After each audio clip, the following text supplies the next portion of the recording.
What is going on, everybody? Welcome back to the channel. Aftersound here, bringing you Splinterlands content every single day. We also stream right here on this channel every Tuesday, Thursday, and Sunday morning, so come by and say hello. This video is also brought to you by two things. Since we don't do any sponsorships here on the channel, I'll go ahead and shill them out real quick. The first is my music, which is available anywhere you stream music under the name Aftersound, and the second is a new podcast I just launched called Chasing Infinity. It is myself and ChatGPT as my AI co-host, and we dive into a wide range of topics. So check it out. Links in the description below, and I appreciate the support. All right, guys, let's talk about something here that has not been discussed in a while, even though it was, touted, I guess a year ago, so and under different leadership with Aggie. But we were in a situation where, in order to address the oversupply of cards, in addition to land, there was talked about this aspect of infinite card staking, right? Which we thought could potentially come in on land, right? Aggie was teasing some ideas and discussions that they were having. But again, that's all it really was, I think, ultimately discussions, because that wasn't the direction that we've gone. And then there was also the idea that you'd be able to stake cards and do some infinite staking in guilds. So as it stands right now, we know where we stand from a land standpoint, right?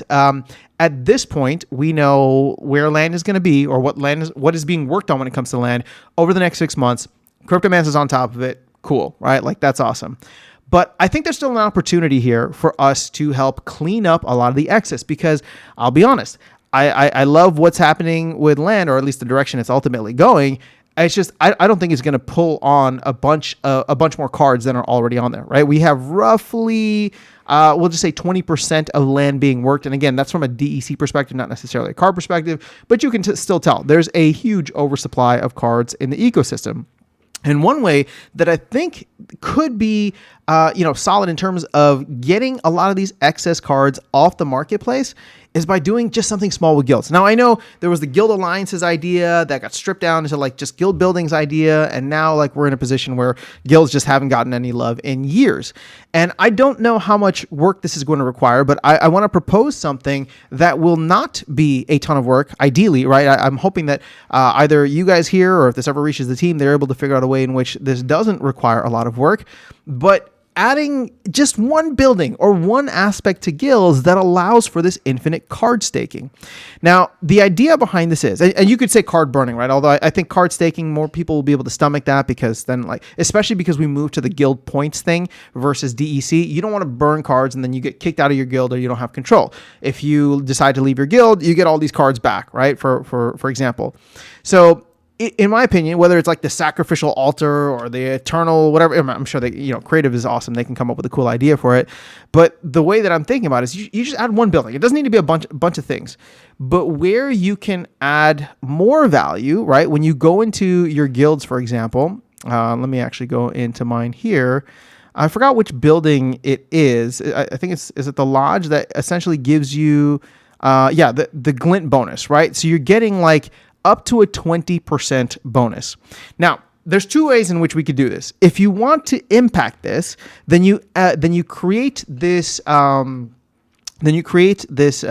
this infinite card staking thing that allows for guilds to stake an infinite amount of cards, and maybe you only have the top tier guilds get an additional boost on this, right? So maybe it goes from 20% up to, I wouldn't do any more than 25, but let's just say like anywhere between 20 and 25. And you can even tier it, right? Where it's just like the first couple of guilds, right? They'll get the 5% boost. The second couple of guilds, right? The second tier will get 4%, right? So the maximum is only 25%. So there's an added incentive here for guilds to go and participate. And that's why I was on this page initially, right? Because you can see that there's still a lot of highly competitive guilds out there. I mean, there's a decent amount with a very high rating of over 100,000. And you give them the opportunity to compete with one another, I think they'll take it, right? Especially if there's earnings involved. Now, if you don't want to impact the earnings, this might require a little bit more. This might require a little bit more work, but it will allow for it to be just completely cosmetic, and that is giving a title to the guild itself, right? So we've had titles for players, right? Those don't do anything outside of land, right? And so a guild title wouldn't do anything. But let's say if you have like, I don't know, if you're one of the top tier cards, maybe you're like one of the top 5 or top 3 guilds, you get a title on your guild. And I don't know what it is. I'm not on the creative side, right? So it could be something like, something fun of like, the Shield of Glory, blah blah blah, or even make it as like a prefix to the guild, right? The Honorable Shield of Glory, or the Illuminati shield. You know what I'm saying, right? We get to a point where all of a sudden the top tier guilds are able to do that, and then ideally the guilds are going to be competitive, right? So they want to have this title, they want to have the glint boost, right? So they're going to be jockeying for position and slowly and steadily soaking up cards off the marketplace, especially if they're like kind of within range. And I'm looking at this and thinking to myself, all right, 123,000, 118,000, right?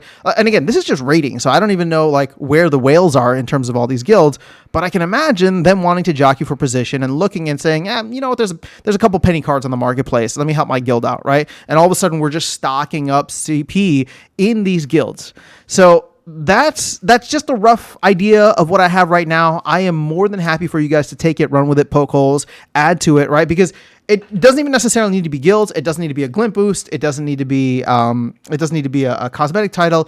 I just think that there's something else that is needed in order to start soaking up these extra cards, because land, in my opinion, just isn't going to do it. And we have to have some kind of contingency if these new players don't come in. Just being real, right? Like, or if it takes a while for the new players to come in. This needs to be something that the current community can solve. And I think that there's an opportunity here to do that with guilds specifically. So again, take the idea, run with it. I'm open to you guys adding it or adding to it, like I said, or taking things away. My whole thing is we just need to come up with some idea here of something that can be implemented over the next couple of months or within the next 6 months, right? In conjunction with land, I'd like for this to be happening as well. Obviously, Cryptomancer is not going to work on this because he's working on land, but if there's another dev that can come in and just quickly add a building, right? Or quickly add an aspect to this, I think it could add a lot of value. So let me know your thoughts in the comments below. That is all I have for you guys in this video. Otherwise, I'll catch you all in the next one and see you around the game. Take care.